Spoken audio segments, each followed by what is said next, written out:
Sekali peristiwa, Yesus bersabda kepada ke-12 muridnya, "Janganlah kamu takut terhadap mereka yang memusuhimu, karena tidak ada sesuatu pun yang tertutup yang tidak akan dibuka, dan tidak ada sesuatu pun yang tersembunyi yang tidak akan diketahui. Apa yang aku katakan kepadamu dalam gelap, katakanlah itu dalam terang. Dan apa yang dibisikkan ke telingamu, beritakanlah itu dari atas rumah. Janganlah kamu takut kepada mereka yang dapat membunuh tubuh, tetapi tidak berkuasa membunuh jiwa. Takutlah terutama terhadap Dia yang berkuasa membinasakan baik jiwa maupun tubuh di dalam neraka. Bukankah burung pipit dijual 2 ekor seharga 1 keping uang terkecil?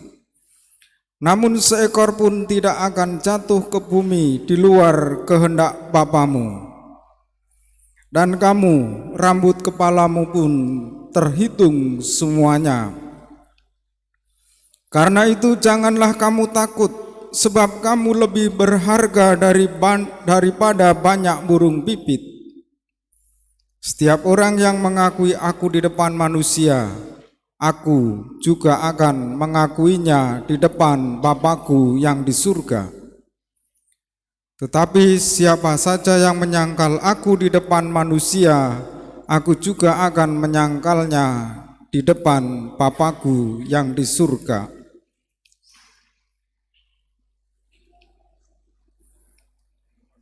Demikianlah sabda Tuhan.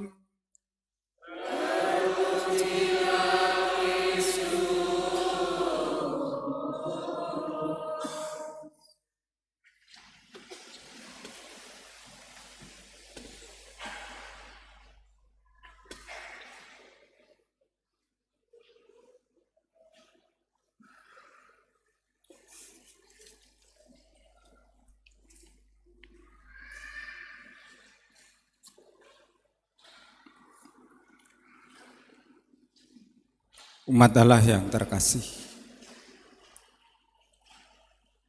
mungkin dalam minggu ini kita merasa takut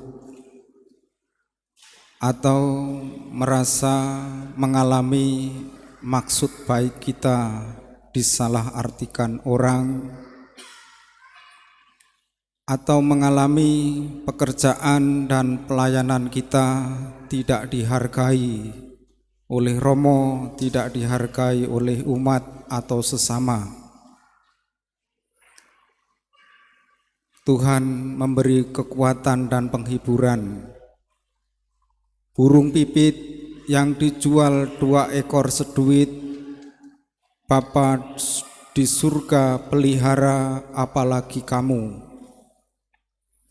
Sebab itu janganlah kamu takut, karena kamu lebih berharga daripada banyak burung pipit. Perasaan takut itu manusiawi dan sesungguhnya penting juga. Karena kalau kita tidak ada takut-takutnya, justru berbahaya. Seperti orang gila.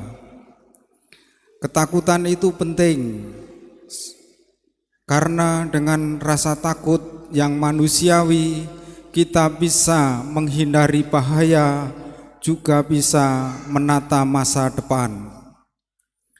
Tetapi ketakutan itu kadangkala berlebihan sampai kita tidak mau berbuat apa-apa.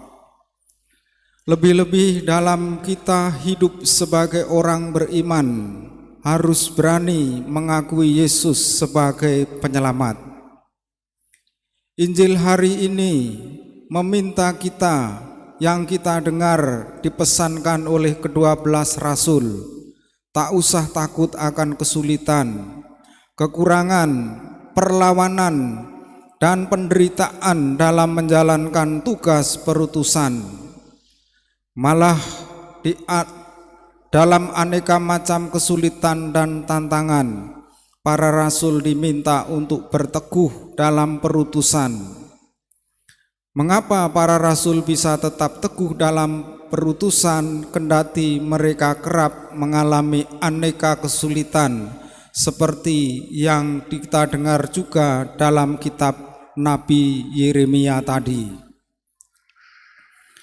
Kita juga para rasul dipilih Yesus untuk ikut serta dalam karya Yesus.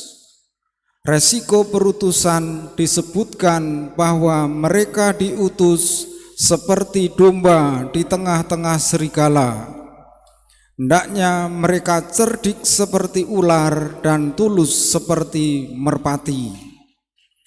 Tetapi lebih dari itu harus disadari dan dialami bahwa Roh Kudus menyertai dan membela kita pada saat-saat yang paling sulit. Sekaligus diharapkan kita tidak gegabah asal mau bertahan. Bila dianiaya di satu kota, hendaklah pergi ke kota lain. Urusan yang tidak bisa dijalankan sendiri sebaiknya diserahkan saja kepada Anak Manusia yang sudah datang di tengah-tengah kita. Kita semua dengan menerima perutusan seperti para rasul dulu bisa jadi menjadi senasib seperti Yesus. Ditolak, dimusuhi, diadili, dan menghadapi resiko dibunuh. Tetapi mereka tidak ditinggalkan sendirian.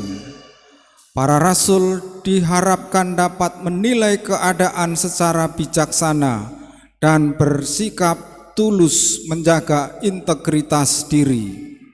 Dalam ayat 32 ditegaskan bahwa barang siapa mengakui Yesus di depan manusia, maka Yesus pun akan mengakuinya di depan Bapanya di surga.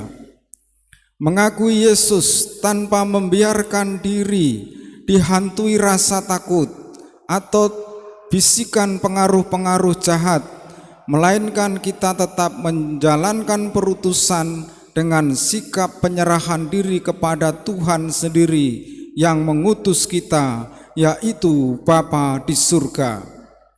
Memang kadangkala kita harus atau seringkali harus deskripsi, refleksi, membedakan antara rasa takut dan sikap takwa yang dapat membuat kita semakin mengenali rasa takut, merasa kurang aman, yang memang rasa takut itu bagian dari hidup kita sebagai manusia. Bisa saja keduanya tercampur, tetapi makin diperiksa arah-arahnya antara ketakutan yang sehat dan ketakutan yang psikologis atau patologis semakin terlihat terang benderang. Dalam Injil hari ini memuat perkataan Yesus yang kemudian menjadi bekal bagi perutusan kita, bukan bekal fisik, melainkan bekal kebijaksanaan. Yang dimaksud ialah kepintaran kita menilai keadaan dengan penuh hikmat. Dalam keadaan merasa tidak dihargai, merasa dimusuhi, berada di lingkungan yang kurang menguntungkan, kita diminta untuk tulus dan bijaksana, tulus seperti burung merpati dan cerdik seperti ular. Kebijaksanaan itu, ketulusan itu membuat kita sanggup bertahan. Dalam nasihat Yesus tadi, agar jangan takut yang diajarkan kepada kita, kebijaksanaan dan ketulusan harus dihayati dalam hidup kita setiap hari dan juga dalam perutusan dan dalam pekerjaan kita masing-masing. Mari kita berdiri, kita perbaharui iman kita.